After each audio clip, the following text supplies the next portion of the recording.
चलें जहां पर देखिए सिंधु जल संधि के निलंबन के बाद अनुरोध किया गया है पाकिस्तान की तरफ से और पाकिस्तान ने यहां भारत से एक बार फिर से अनुरोध किया है। सिंधु जल संधि को पुनर्जीवित करने का पाकिस्तान की तरफ से अनुरोध किया गया है। पहलगाम हमले के बाद यह समझौता निलंबित कर दिया गया था और भारत ने दो टूक जवाब यहां पर पाकिस्तान को दिया था कि अगर बात होगी तो सिर्फ और सिर्फ यहां पर आतंकवाद पर होगी और उसके साथ साथ देखिए किस तरह से यहां पर बात सिर्फ और सिर्फ पीओजे की और कश्मीर पर होगी। और इसके साथ ही देखिए जिस तरह से सिंधु जल संधि को लेकर निलंबन यहां पर की गई थी और अब एक बार फिर से पाकिस्तान की तरफ से अनुरोध किया गया है कि इस पर पुनर्विचार करना चाहिए, क्योंकि अगर सिंधु जल संधि यहां पर रद्द हो जाती है या फिर इसी तरह से आगे इसे बढ़ाया जा सकता है तो फिर पाकिस्तान के अंदर त्रासदी आ सकती है। सिंचाई को लेकर परेशानी हो सकती है, हाइड्रो प्रोजेक्ट्स को लेकर परेशानी हो सकती है, पानी को पीने के पानी को मद्देनजर रखते हुए भी लेकर परेशानी और जल संकट के दौर से पाकिस्तान को यहां गुजरना पड़ सकता है। लेकिन फिलहाल बड़ी अपडेट बताते चले, पहलगाम हमले के बाद यह समझौता रद्द कर दिया गया था।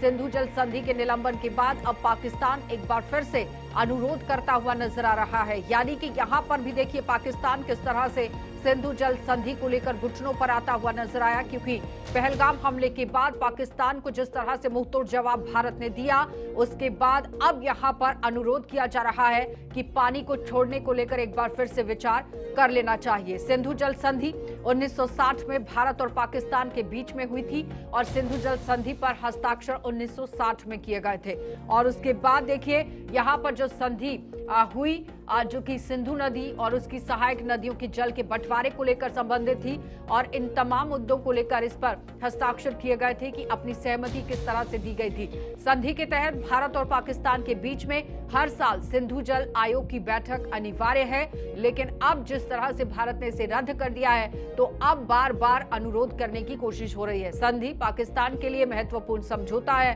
क्योंकि अगर यहां पर पानी नहीं मिलता है तो पाकिस्तान आप देखिए किस तरह से त्रासदी से गुजर सकता है। सिंधु और उसकी सहायक नदियों में यहां पाकिस्तान को लगभग 80% पानी प्राप्त होता है और जिसका इस्तेमाल पाकिस्तान करता है, चाहे वो पीने के लिए हो, सिंचाई के लिए हो या फिर हाइड्रो प्रोजेक्ट्स को लेकर हो। लेकिन अब यहां पाकिस्तान जल संसाधन मंत्रालय ने ये अनुरोध किया है कि भारत को एक बार फिर से पुनर्विचार करना चाहिए, सिंधु जल संधि को लेकर सोचना चाहिए। भारत सरकार को सिंधु जल संधि को लेकर पत्र लिखा गया है कि इस पर पुनर्विचार कर लीजिए। संधि को निलंबित करने के फैसले पर पुनर्विचार करने का अनुरोध किया गया है, लेकिन अब भारत इस पर किस तरह से अपना स्टैंड रखेगा ये देखने वाली बात होगी, क्योंकि पाकिस्तान का तर्क ये है कि संधि को निलंबित करने से उसे जल संकट का सामना करना पड़ सकता है। लेकिन जब तक आप इसका संकट का सामना नहीं करेंगे समझ में नहीं आएगा।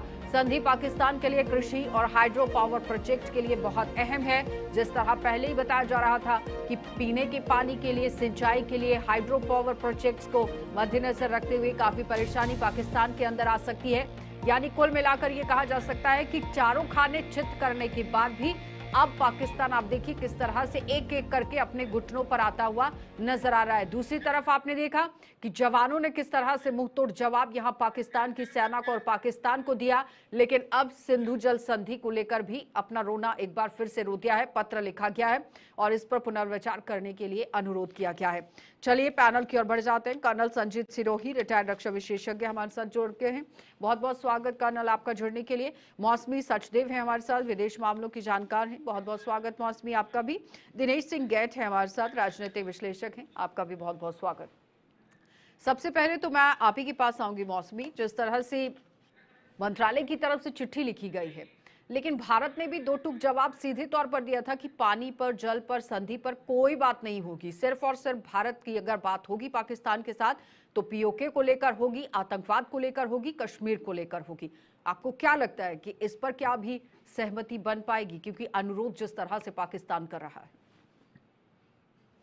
देखिए आपका वॉइस मुझे सुनाई नहीं दिया, फिर मुझे समझ में आ गया। आप देखिए इंडिया ने पहले ही बोल दिया कि terror and water can not flow together. Secondly international law and article 12 जो ट्रीटी के ऑफ दिस ट्रीटी के अंदर, इंटरनेशनल लॉ और आर्टिकल 12 के अंदर इंडिया के पास पूरा राइट है इसको सस्पेंड करने के लिए और अमेंडमेंट के लिए, लाइक टू सीक अमेंडमेंट्स। तो इंडिया को कोई मजबूर नहीं कर सकता है। और अभी मुझे लगता है इंडिया वो जो रिक्वेस्ट है उनके, ये रिक्वेस्ट तो बिकॉज उनको समझ में, पाकिस्तान को समझ में आ रहा है, क्योंकि डिवास्टेड हो जाएंगे, एग्रीकल्चर हो, इकोनॉमिक हो। 90% उनका जो एग्रीकल्चर इरिगेशन है इसी पे डिपेंड करता है। 60% जो पानी पीने का हो, वाटर सप्लाई जो होता है, चेनाब हो, झेलम हो, हमारे वाटर्स। और आप देखिए ये जो 1960 में ये ट्रीटी साइन हुआ था, and it was brokered by actually World bank.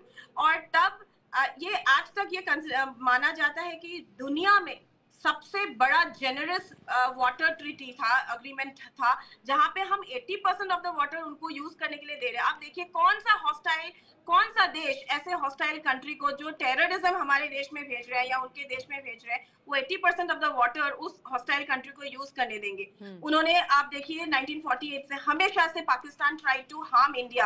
आप हर अभी तक पहलगाम तक, लेकिन फिर भी इंडिया ने कभी ऐसा एक्शन नहीं लिया कि पानी रोक दे। बट इस बार क्या हो गया, पानी सिर से ऊपर निकल गया। There is a limit. कब तक ट्रस्ट ऐसे नहीं झेल सकते, और trust, there is no trust at all. इतना हमारा जो ये गुडविल ट्रीटी था, मतलब मजबूर तो नहीं कर सकते हैं, मजबूर नहीं कर सकते। बिल्कुल। और अभी कर्नल मजबूर नहीं कर सकते, वी हैव द राइट। ठीक है, वापस आ रही हूँ मौसमी। कर्नल संजीत, वो कह रहे हैं कि ट्रीटी जो हुई है, इस समझौते के तहत आप भारत को मजबूर नहीं कर सकते हैं, लेकिन अगर हम इस समझौते पर ही नजर रखें कि ये समझौता किया क्यों गया था, इसीलिए किया गया था कि शायद दुश्मन अगर गोली से नहीं सुधरा है तो प्यार से सुधर जाएगा, समझौते से सुधर जाएगा, लेकिन ऐसा भी होता नजर नहीं आया है। अब गोली और पानी एक साथ चलेगा नहीं।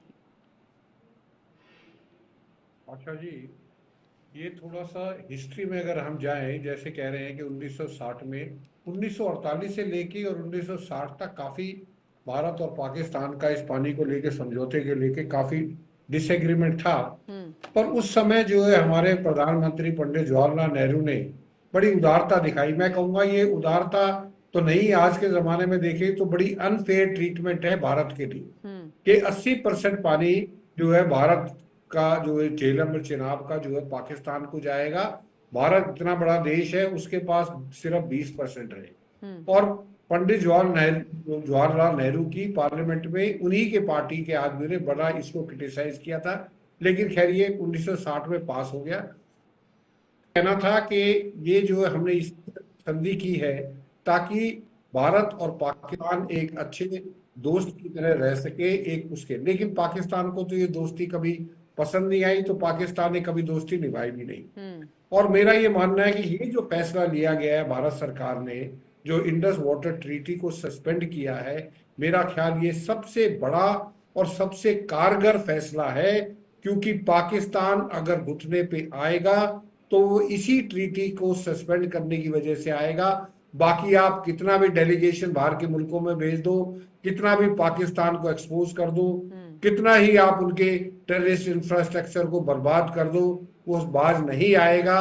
अगर बाज आएगा तो जब वहां पे उनकी जो 80% एग्रीकल्चर का जो पानी है वो इंडस वाटर ट्रीटी से, इंडस वाटर से आता है। वहां की जो जीडीपी है उसका 40% जो है एग्रीकल्चर से आता है। जब वहां पे लोगों को पानी के पीने के लिए पानी नहीं मिलेगा, फसलों के लिए पानी नहीं मिलेगा, तब पाकिस्तान को पता लगेगा कि दहशतगर्दी का क्या अंजाम है। ये भारत सरकार का बहुत ही एक कारगर जो उन्होंने जो है एक एक्शन लिया है। और भारत सरकार को बिल्कुल नहीं पाकिस्तान की बात माननी चाहिए। अब उसको पूरा का पूरा, जब तक वो अच्छी तरीके से सबक ना सीख ले, इंडस वाटर ट्रीटी को सस्पेंड ही रखना चाहिए। ठीक, दिनेश जी, दोनों की बात को आपने सुना, जो विदेश मामलों की जानकार हैं और डिफेंस एक्सपर्ट हैं, वो कह रहे हैं कि ट्रीटी को इसी तरह से रखना चाहिए, रद्द ही रखना चाहिए, क्योंकि घुटने पर लाने के लिए पाकिस्तान को ये बहुत जरूरी है। यानी कुल मिलाकर ये कहना कि आर्थिक तौर पर अब दुश्मन को मारना जरूरी है। जी, आप सभी को प्रणाम आशा जी। देखिए, बेहतरीन तरीके से जो मुझसे पहले के जो वक्ता थे उन्होंने एक्सप्लेन किया है। मैं थोड़ा सा अलग बताना चाहूंगा इससे कि देखिए, सबसे पहले क्या है कि जैसे इससे पहले जो सरकारें थी, भाजपा सरकार आने के बाद, जैसे कि 2016 के अंदर भी जैसे एक अटैक हुआ था, उस टाइम पे भी नरेंद्र मोदी जी जो थे उन्होंने स्पष्ट किया था कि भाई हम लोग आपके साथ में बहुत तरीके से करके और मतलब व्यवहार कर रहे हैं, लेकिन आप प्रेम की भाषा शायद समझते नहीं है, तो हमें शायद कुछ और भाषा में आपको समझाना पड़ेगा। लेकिन फिर भी पाकिस्तान बाज नहीं आया।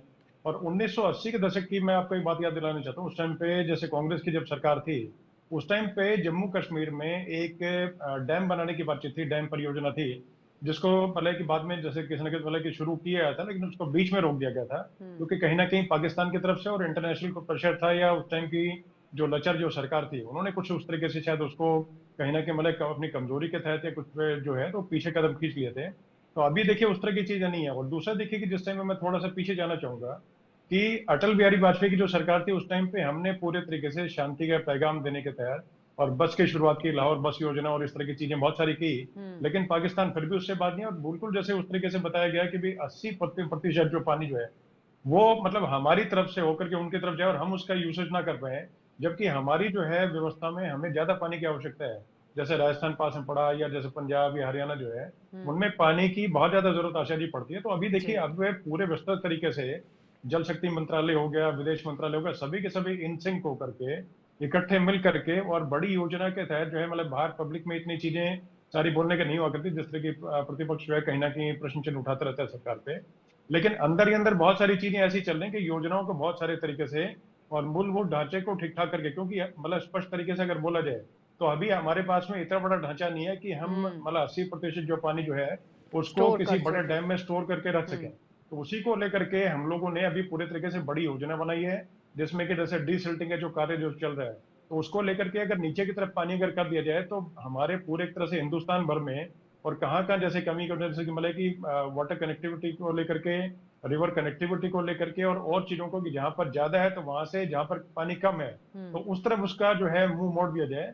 तो उसी को लेकर के सारी की सारी दुनिया भर की चीजें जो है उस बारे में योजना बनाने में लोग लगे हुए हैं। जी। हमारे खुद के जैसे कि मतलब जल जल शक्ति से जो जुड़े हुए इंजीनियर्स हो गए या और जैसे कि जो मतलब विभाग जो है उनको भी साथ में मौसमी जी, शामिल किया गया है। तो उसी चीज को दिनेश लेकर जी के ने मैं एक पूरी बहुत तरह अच्छा स्पष्ट हूं कि सवाल और इसी पाकिस्तान पर ऐसे बाज सवाल नहीं बार आएगा। बार हो रहे थे कि हमारे पास तो इतना इंफ्रास्ट्रक्चर ही नहीं है कि हम पानी को स्टोर कर सके। सबसे पहले तो अपनी भारत की जो सरकार है उसे स्टोरेज के लिए काम करने की जरूरत थी कि अगर हम पानी रोकते हैं तो उसे नहीं, स्टोर कहाँ करेंगे। नहीं, बहुत सारे डैम्स अंडर कंस्ट्रक्शन है। Definitely the government is thinking on the lines, but अभी फिलहाल long term suspension definitely will get some like you know उसका आउटकम क्या होगा हम देखेंगे। बट अभी फिलहाल के लिए I think Pakistan should be taught a lesson, क्योंकि आप उनको उनका देखिए 60% ऑफ द 60 नहीं 90% ही उनका जो एग्रीकल्चर है, जो क्रॉप्स है, इरिगेशन के ऊपर डिपेंड करता है। और पाकिस्तान एक एरिड कंट्री है जिसमें पानी ना हो तो वहाँ पे बिल्कुल ही मतलब लाइक वहाँ पे भूखमरी हो जाएगी। सो अभी फिलहाल स्टोरेज डेफिनेटली आई थिंक हमारे बहुत सारे डैम्स अंडर कंस्ट्रक्शन है, स्टोरेज फैसिलिटीज है। अभी क्या होगा, वो स्ट्रेंथन हो जाएगा, वो फास्ट ट्रैक स्पीड में काम करने के लिए शुरू हो जाएंगे। But India will have to plan कि वो जो अमेंडमेंट्स है, जो India will seek for amendments, वो अमेंडमेंट क्या होगा और किस तरीके से इसका लाइक यू नो स्टेप्स क्या होगा, वो भी देखना बहुत जरूरी है। बिकॉज इंडिया ने कहा है कि भारत ने कहा है कि हम इसको लाइक यू नो स्क्रैप नहीं कर रहे हैं, इसको हम पॉज कर रहे हैं। और डेफिनेटली उन्होंने कहा है कि ये हम अमेंडमेंट के लिए अप्रोच करेंगे, बट अमेंडमेंट में क्या स्ट्रैटेजीज है, क्या पॉइंट्स है, वो भी जानना बहुत जरूरी है। And this is actually a valid point. Storage, हमारी स्टोरेज कैपेबिलिटीज एंड ऑल, वो भी हमें अभी टाइटन करना पड़ेगा, स्पीड अप भी करना पड़ेगा। बिकॉज हम अगर पाकिस्तान को इस वक्त इकोनॉमिकली नहीं तोड़ेंगे, क्योंकि हमें उनको पता है कि आप कितना ही उनके टेररिस्ट मार लो, आप 10 मारो, 50 और भेज देंगे, क्योंकि it's a terror breeding ground.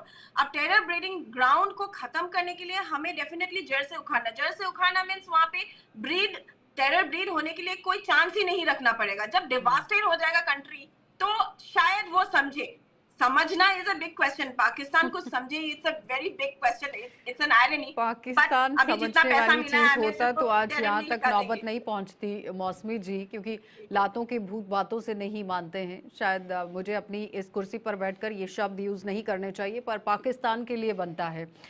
Sanjeet जी, जिस तरह से मौसमी कह रही हैं कि कमर तोड़ना जरूरी है इकोनॉमिकली, और अगर आपका कृषि इस पर ज्यादा डिपेंड करता है तो आपका पानी रोका जाता है, तो थोड़ी बहुत समझ आपको जरूर आएगी।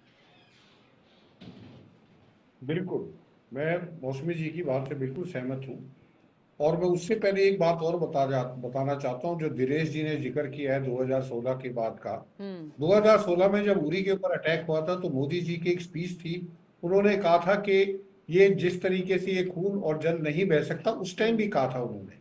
और वो उस टाइम जिस टाइम उन्होंने कहा था तभी से भारत सरकार ने इसके ऊपर इंडस वाटर ट्रीटी के ऊपर बात करनी और अपनी योजनाएं बनानी शुरू करी थी। और जैसी मौसमी जी बोल रही हैं, कई जगह जो प्रोजेक्ट हमारे डैम बनने वाले हैं, कोई 1 साल में बनेगा, कोई 2 साल में। ये प्लानिंग पिछले 8 साल से चल रही है। तो ऐसा नहीं है कि ऑल ऑफ ए सडन जो है गवर्नमेंट ने डिसाइड कर लिया कि जी हम, हो सकता है कि आज हम 80% जो पानी है वो पाकिस्तान को जो देना है वो हम रोक ना पाए, लेकिन आने वाले वक्त में हमारी योजनाएं ऐसी हैं कि जिससे, जैसे लिंक कैनाल के ऊपर झगड़ा चलता रहता है, और आज जो है शिवराज चौहान जी ने जो है किसानों को जब संबोधन कर रहे थे उस टाइम जो है कहा था कि ये इंडस वाटर ट्रीटी का, इंडस का जो पानी है वो जो है पंजाब, हरियाणा और राजस्थान के लिए इस्तेमाल किया जाएगा। तो ऐसा नहीं है, गवर्नमेंट ऑलरेडी काम कर रही है। अब सवाल ये आता है कि इकोनॉमिकली कमर तोड़ना। मैं ये बता रहा हूं, पाकिस्तान को अगर कोई असर पड़ेगा, आप उसकी मिलिट्री पे असर डालोगे तो वो तो तुर्की से और चाइना से और हथियार ले लेगा। आप दहशत गर्दों को, टेररिस्ट कैंपों को आप उड़ाओगे तो और टेररिस्ट कैंप बन जाएगा। IMF से लोन मिल गया, हाफिज सईद को कह रहे हैं 14 करोड़ देंगे, और जितने टेररिस्ट मरे हैं उनको 1-1 करोड़ दूंगे। तो वो कोई प्रॉब्लम नहीं, वो उनका चलता रहेगा।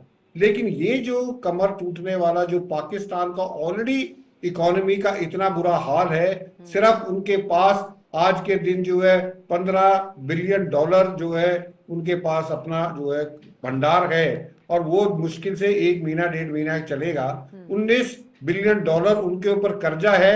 2026 में उनको $19 बिलियन जो है कर्जा देना है। तो ये जो पाकिस्तान की हालत है उसको मद्देनजर रखते हुए ये जो स्टेप हमने लिया है इंडस का, ये बहुत करेक्ट स्टेप है, और इसी से ही पाकिस्तान की कमर टूटेगी, और इसी से ही पाकिस्तान को मजबूर किया जाएगा कि वो जो दहशतगर्दी का और जो टेररिस्ट की फैक्ट्री उन्होंने लगा रखी है इसको बंद करें। अगर इसको बंद करते हैं तो इसके ऊपर पुनर्विचार किया जा सकता है इंडस वाटर के ऊपर। लेकिन मेरा ये मानना है कि अभी लोहा गर्म है, 80% जो हम देते हैं हमको दोबारा नेगोशिएट करना चाहिए, और अपनी जरूरत को पहले पूरा करके उसके बाद जो हम दिनेश जी वो कह रहे हैं कि अभी रद्द किया गया है, लेकिन हमें इस पर विचार करना पड़ेगा। एक और बड़ी खबर दिखाते चले, विदेश मंत्रालय ने यहाँ राहुल गांधी की जो जिज्ञासा है उसे शांत किया है। तथ्यों को गलत तरीके से पेश कर रहे हैं MEA, और MEA पर जिस तरह से सवाल उठाया गया है, ये गलत जानकारी दी जा रही है। विदेश मंत्रालय पर आप देखिए किस तरह से सवाल उठाया गया था, लेकिन फिलहाल विदेश मंत्रालय ने भी जवाब दे दिया कि फेक न्यूज को लेकर नैरेटिव बनाने की जरूरत नहीं है। विदेश मंत्रालय ने शांत किया है अब यहाँ राहुल गांधी की जो जिज्ञासा बार बार निकलकर सामने आ रही थी, क्योंकि पाकिस्तान के अंदर किस तरह से कार्रवाई की गई, पाकिस्तान के कितने जेट्स को गिराया गया, ये तमाम जानकारी राहुल गांधी की तरफ से मांगी जा रही थी। और इससे पहले आपने देखा था कि उरी स्ट्राइक के दौरान, बालाकोट स्ट्राइक के दौरान कांग्रेस पार्टी लगातार हमलावर नजर आई, लेकिन इस बार सरकार ने पूरी तरह से फुल प्रूफ यहाँ प्लान के साथ काम किया और प्रूफ के साथ ये पूरा काम किया। लेकिन सबसे पहले आपको सुना देते हैं कि क्या कुछ बात कही गई थी, जिसके बाद ये पूरा बवाल बन गया। I think the Prime Minister made it very clear that the only talks with Pakistan will be on terror. That Pakistan has a list of terrorists who need to be handed over. They have to shut down the terrorist infrastructure. They know what to do. We are prepared to discuss with them what is to be done on terrorism. Those are the talks which are feasible. Ceasefire, I think one of you asked me inside about trade as well. On the ceasefire, I mean what you call ceasefire, we call cessation of firing and military action. We achieved, the goals which we set out to do by destroying the terrorist infrastructure in Bahawalpur, Muridke, Muzaffarabad and other places. So after that, I think since the key goals were achieved, I think we reasonably took the position that because even at that start, at the start of the operation, we had sent a message to Pakistan saying we are striking at terrorist infrastructure, we are not striking at the military, so the military has an option of standing out and not interfering in this process. They chose not to take that good advice. Now, once they got hit as badly as they did on the morning of May 10th, and all of you have seen the, today the satellite pictures which actually bring out very graphically how much damage we did. By the way, the satellite pictures also bring out how little damage they did. So these pictures, I think, will tell you what a hit they took. And the same people who are not willing to stand down on 7th May were willing to talk and stand down on the 10th of May. It is very clear who wanted the cessation of firing. The Cabinet Committee on Security and the government, obviously, was very clear that the Indus Waters Treaty is held in abeyance. चलिए, तो फिलहाल S Jaishankar को आप सुन रहे थे, जिस तरह से उन्होंने अपनी बात को रखा कि कैसे पाकिस्तान के घर के अंदर घुसकर आतंकवादियों को निशाना बनाया गया, 9 ठिकानों को निशाना बनाया गया, लेकिन पाकिस्तान की आर्मी ने उसे अपना हमला मान लिया और भारत पर भी हमला कर दिया। और 10 मई की सुबह जो कार्रवाई पाकिस्तान की तरफ से की गई, उसका मुंहतोड़ जवाब भी पाकिस्तान को दे दिया गया था। दिनेश जी, राहुल गांधी की जो जिज्ञासा बार बार ऊपर आ रही है, उसे कहीं ना कहीं एमईए की तरफ से शांत किया गया, लेकिन कितनी जायज है इस वक्त समय में ये जिज्ञासा? क्या पार्टी पॉलिटिक्स से हटकर इस वक्त काम करने की जरूरत है या फिर राजनीति चमकाने की? किसके सामने राजनीति चमका रहे हैं? जनता तो सब जानती है। देखिए आशा जी, मुझे थोड़ा समय में एक्सप्लेन करना चाहूंगा कि पहली चीज तो ये कि जैसे कि इनकी जो जिज्ञासा जो है राहुल गांधी जी की, तो उनको देखिए कहीं ना कहीं अपने नॉन सीरियस और स्पोर्टी जो इमेज है उसको अगर इनको साफ करना है तरीके से, अगर उसको अगर सीरियस इमेज में अगर लेके आना, वो सीरियस नेता के रूप में अपने आप को काबिज करना है, तो इस तरह की जिज्ञासाओं को और व्हाट्सएप यूनिवर्सिटी से उठाए हुए प्रश्न जो उनको कहीं ना कहीं त्यागना पड़ेगा। उनकी जिज्ञासा मैं इस तरह की मानता हूँ, जैसे बचपन में जैसे कि कोई बच्चा किसी मतलब हवाई जहाज को तोड़ता है या गाड़ी को तोड़ता है तो कहते थे ये बड़ा होकर इंजीनियर बनेगा, या स्टेथोस्कोप से किसी खेलता हुआ बड़ा होकर डॉक्टर बनेगा। तो उस तरह की जिज्ञासा देखिए इनको छोड़नी पड़ेगी कहीं ना कहीं। और कौतूहल ठीक है, हमारे किसी चीज को लेके सीरियस को प्रश्न देके उठाने का लोकतंत्र तो सभी को हक होता है, लेकिन जिस तरह की ये बात कर रहे हैं, तो जैसे इन्होंने बात प्रश्न उठाया तो मैं उसमें अगर बताऊंगा तो लंबा पड़ जाएगा, लेकिन ये देखिए सीरियस तरीके से इन्होंने कुछ चीज नहीं पूछी थी। इन्होंने बोला कि जयशंकर जी ने पहले ही पाकिस्तान को चेता दिया था, वही हम लोग शांति प्रिय देश हैं, हम लोग किसी भी तरह की कोई लड़ाई झगड़ा झंझट नहीं चाहते हैं, क्योंकि इनको ये शायद भूल गए हैं कि हम लोग सिर्फ 5 साल में हम लोग जैसे अपने तरीके से कि अभी जो कंट्री जो है तो पूरी मतलब जैसे कि पूरा देश जो है, पूरा जो मंत्रालय हो गया, प्रधानमंत्री स्वयं जैसे हो गए, तो विजन 2047 2047 को लेके चल रहे हैं कि यानी कि आज से और 20-25 साल आगे तक का विजन, जिसमें कि नदियों को जोड़ने का, पानी को संग्रहित करने का और एक एक चीज को रोड को कनेक्ट करने का, और जैसे मतलब बताया कि सीमावर्ती जो क्षेत्र है उनको पूरा कनेक्टिविटी करने का, उनका हेलीपैड बनाने का और एयरपोर्ट्स बनाने का, तो एक एक चीज को पूरे तरीके से हमने अंदर से बाहर से पूरे तरीके से मजबूत करने का कार्य किया। तो इनको समझना चाहिए कि हम लोग एक तरह से हमला करके मुगलों की तरह पाकिस्तान पे कब्जा नहीं करना चाहते। हम लोगों ने उनको चेताया था कि भाई अगर आप इस चीज से अगर बाज नहीं आएंगे तो हम लोग आप पर हमला करेंगे। आप पर हमला नहीं करेंगे, आपके जो टेररिस्ट कैंप है, आपके जो ब्रीडिंग जो कैंप मतलब जैसे जो कैंप्स हैं जहाँ पर टेररिस्ट जो है उनको आप मतलब उगाने का काम करते हैं, उनकी खेती करते हैं, उनको हम नेस्तनाबूद कर देंगे। उसी का काम हमने किया। कहीं भी 1 इंच भी जो है कोई गोला आशा जी कहीं इधर उधर नहीं गया, मतलब प्रिसीजन के साथ में विदिन 5 मीटर्स, जैसे जहां पर पॉइंट आउट करके मतलब डाला गया तो वहीं गोला पड़ा और वहीं नुकसान हुआ। पिक्चर्स के साथ में जैसे पहले इन्होंने जैसे कि जो इससे पहले हमला कुछ हुआ तो उसे बार बार प्रतिपक्ष जो थे हमला उठाते थे, तो उसको लेकर के बताया कि पहले क्या था और बाद में क्या है, तो पूरा प्रिसीजन के साथ में काम किया। और जय हिंद और जय हिंद की सेना, तो यही बात बोलनी पड़ेगी इसमें। और इसमें पूरे तरीके से राहुल गांधी को, कांग्रेस को और अन्य जो पार्टी जो है उनको प्रश्न चिन्ह लगाने की बजाय, क्योंकि ये बाहर ये मखौल उड़ाने का काम, ये तो वही बात हो गई ना दिनेश जी, ये तो वही बात हो गई। पाकिस्तान के जो मंत्री रहे ख्वाजा, उनसे जब इंटरनेशनल प्लेटफॉर्म पर मीडिया की तरफ से सवाल पूछा जा रहा है, उनको पूछा गया कि सबूत दिखा दीजिए, तो वो सोशल मीडिया दिखाने लगे। राहुल गांधी भी उस रास्ते पर चलते नजर आ रहे हैं, क्योंकि अगर भारत आपको एक एक सबूत सामने रख रहा है, प्रेस ब्रीफिंग हो रही है, कर्नल सोफिया आ रही हैं, योमिका सिंह आ रही हैं, उसके बाद मिस्री अपनी बात रख रहे हैं, फिर विदेश मंत्रालय की तरफ से एक और प्रेस कॉन्फ्रेंस की जाती है, स्टेप टू स्टेप आपको बताया जाता है कि कब कब ऑपरेशन को किस तरह से अंजाम दिया गया। फिर तीनों सेनाओं के डीजीज को वहां पर बिठाया जाता है, वो बताते हैं कि हमने कैसे ऑपरेशन किया। तो फिर सवाल किस बात का बचता था वो समझ नहीं आ रहा है। राजनीति का ये क्या समय बहुत सही था, सही समय है इस वक्त, या फिर भारतीय सेना के साथ कंधे से कंधा मिलाकर इस वक्त हमें भी जंग लड़ने की जरूरत थी, चाहे वो आम नागरिक हो या फिर पॉलिटिकल पार्टी हो, क्योंकि राष्ट्र सर्वोपरि? देखिए आशा जी, सिर्फ सिपाही जो जंग लड़ रहे हैं मैदान, मतलब मैदान में बोले, या जैसे कि एक तरह से सीमा पर, तो उसके लिए हम लोग भी इस टाइम पे सिपाही की भूमिका, हम लोग भी एक तरह से इस टाइम पे सोल्जर्स हैं। उसी प्रकार से राहुल गांधी जो है, उनको भी जैसे शुरुआती दौर में जैसे इन्होंने बोला, और कांग्रेस ने भी इस चीज को बोला कि हम लोग पूरे तरीके से प्रधानमंत्री जी के साथ में हैं, पूरे तरीके से देश के साथ में, तो उसी चीज को लेकर के इनको आगे बढ़ना चाहिए था। और इस तरह की बचकानी बातें, और कहीं से भी कोई उसको उठा करके उन्होंने सीरियस लिया, तो उसको लेकर के नहीं करना चाहिए था उसे, क्योंकि देखिए मतलब जैसे कि जिस टाइम पे युद्ध काल जो था, युद्ध काल ही उसको बोलेंगे, क्योंकि एक तरह से शांति की बातचीत तो उस टाइम चल नहीं रही थी। जब गोली के बदले में गोला डाला जा रहा था, तो उस टाइम साफ सी कहानी थी कि पूरे देश को एक स्वर में एक ही तरीके से देश की ही बात करनी चाहिए थी। और उस टाइम पे देश के अंदर के लोग अगर इस तरीके की बात करें, जिनको कि बाहर के लोग पॉइंट आउट करने के लिए और अपने फेवर में इस्तेमाल करें, तो कहीं ना कहीं उनको समझना पड़ेगा कि व्हाट्सएप पे दुनिया भर की चीजें, जैसे उन्होंने प्रोपेगेंडा करने के लिए पाकिस्तान ने, आशा जी, और यूट्यूबर्स को और किस को कितना कितना पैसा दे करके और एक तरह से झूठा नैरेटिव बनाने का, गढ़ने का जो है काम दे रखा है। उसी तरीके से हमें देश के अंदर भी चौकस रहना पड़ेगा, सीमा पर भी चौकस रहना पड़ेगा, और इंटरनेशनल जो बाउंड्रीज हैं उन पे भी जाकर के हमें जाकर, जैसे अभी जो दल जा रहे हैं हमारे अलग अलग, जैसे 7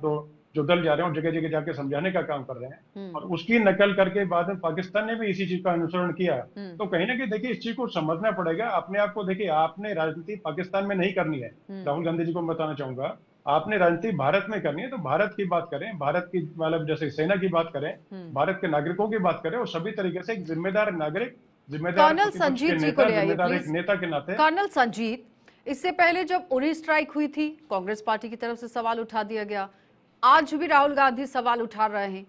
सेना पर इस तरह से बात करना, या चाहे सवाल आप विदेश मंत्रालय से पूछ रहे हैं कि विदेश मंत्रालय की तरफ से ऐसा हुआ है, लेकिन पूरे ऑपरेशन सिंदूर को तो सेना ने अंजाम दिया है।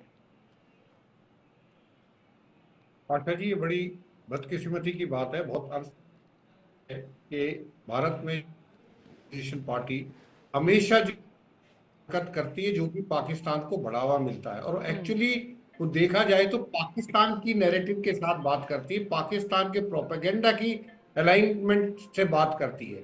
उरी हुई, उन्होंने तब सबूत मांगे, बालाकोट हुआ तो कहते जी वहां तो पेड़ और कौवे मार दिए, हमको प्रूफ चाहिए। आम आदमी पार्टी भी प्रूफ मांग रही थी, कांग्रेस भी प्रूफ मांग रही थी।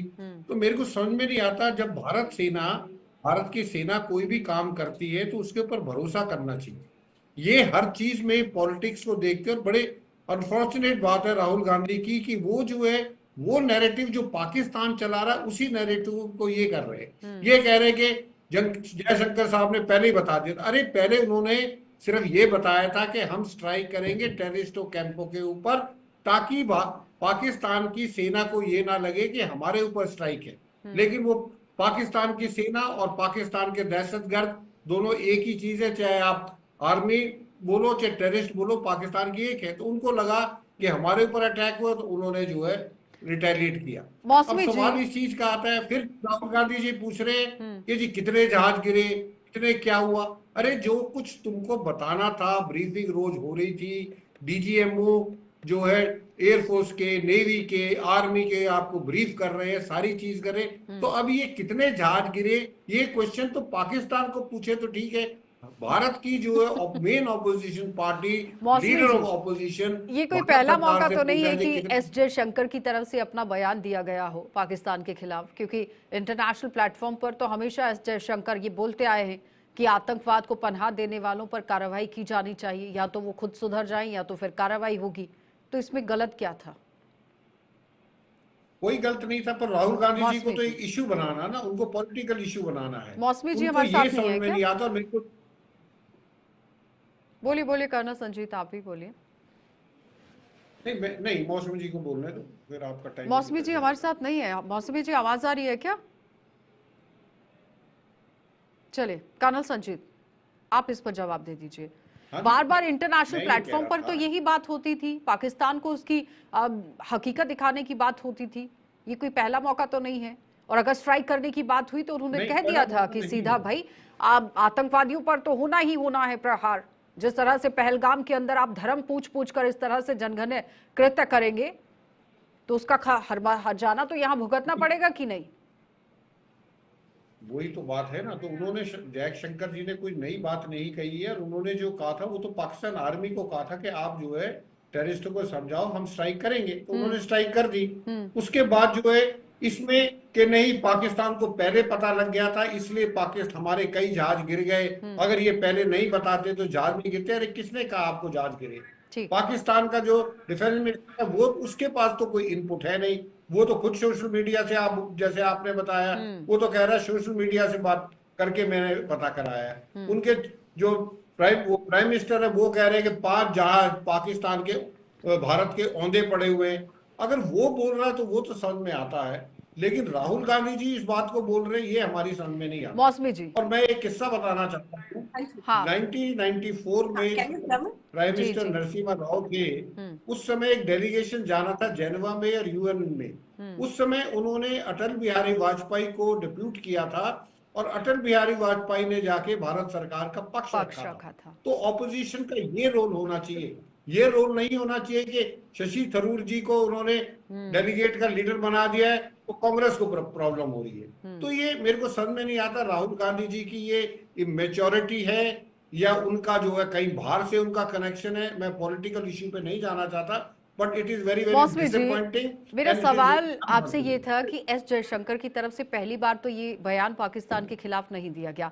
स्ट्राइक को लेकर पहले यही बताया गया था कि आतंकवादियों को खत्म किया जाएगा, क्योंकि पहलगाम के अंदर जो हमारे लोगों को धर्म पूछ कर मारा गया है उसकी सजा तो मिलेगी, हर्जाना भुगतना पड़ेगा। लेकिन राहुल गांधी जिस तरह से सवाल उठ रहे हैं और उठाए जा रहे हैं बार बार, इंटरनेशनल प्लेटफॉर्म पर इसका असर कितना हो सकता है?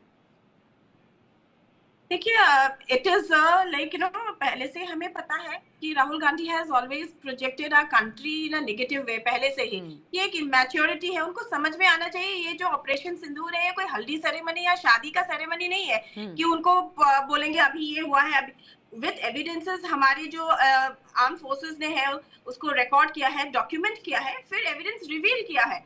सो इस तरीके के जो सवाल है वो डेफिनेटली एक इमैच्योर पर्सनालिटी है। You are in the opposition leader, Owaisi जैसा लीडर आज गवर्नमेंट के साथ देके इंटरनेशनल प्लेटफॉर्म में भारत के फॉर और पाकिस्तान के अगेंस्ट बोलने जा रहे हैं, बिकॉज उनको पता है कि टेररिज्म कितना एक बड़ा इशू है। अभी इस वक्त पॉलिटिकल पार्टी से नहीं, उन्होंने अवैशी जैसे लीडर ने बोला है कि अभी मैं पॉलिटिकल पार्टी की तरफ से नहीं, इंडियन गवर्नमेंट की तरफ से इंटरनेशनल प्लेटफॉर्म्स को अप्रोच करूंगा और वहां पे then I think Rahul Gandhi if he is such an educated person, बाहर इतना आना जाना कर रहे हैं, ही शुड अंडरस्टैंड कि ये जो ऑपरेशन चली है वो किसके लिए था, इंडिया के सेहत में है। और अभी जब हम पूरे नेशन को यूनाइट होना चाहिए, ऐसा सवाल एक तरफ आप कहते हैं कि हम सरकार के साथ हैं, आपको जो भी स्टेप उठाना है उठा लीजिए आतंकवाद के खिलाफ, फिर आप सबूत मांगते हैं और उससे भी पहले आपको सबूत दे दिए गए हैं सरकार की तरफ से।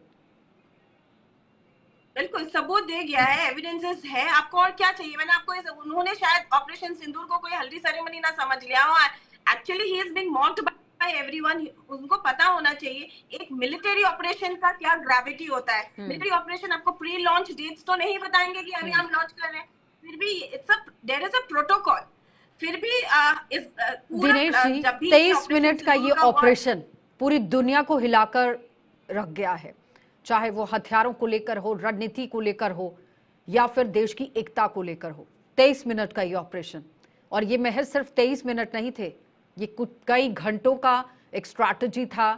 सेना की जवानों की एक शौर्य अद्भुत साहस की यहाँ गाथा थी। समझना चाहिए कि नहीं समझना चाहिए? इस वक्त आप राजनीति अगर चमकाएंगे, लीडर ऑफ ऑपोजिशन हैं आप, एक बार आप प्रधानमंत्री से बात नहीं कर पाते हैं, आप उनको मुबारकबाद नहीं दे पाते हैं, लेकिन आप सवाल पर सवाल उठा देते हैं। साबित क्या करना चाहते हैं?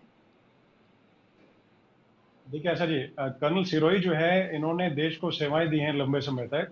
उसके बाद यहाँ पर इस पैनल पे आकर के भी हम डिस्कशन कर रहे हैं और अपने तरीके से सेना की बात को भी रख रहे हैं और देश की बात को भी रख रहे हैं।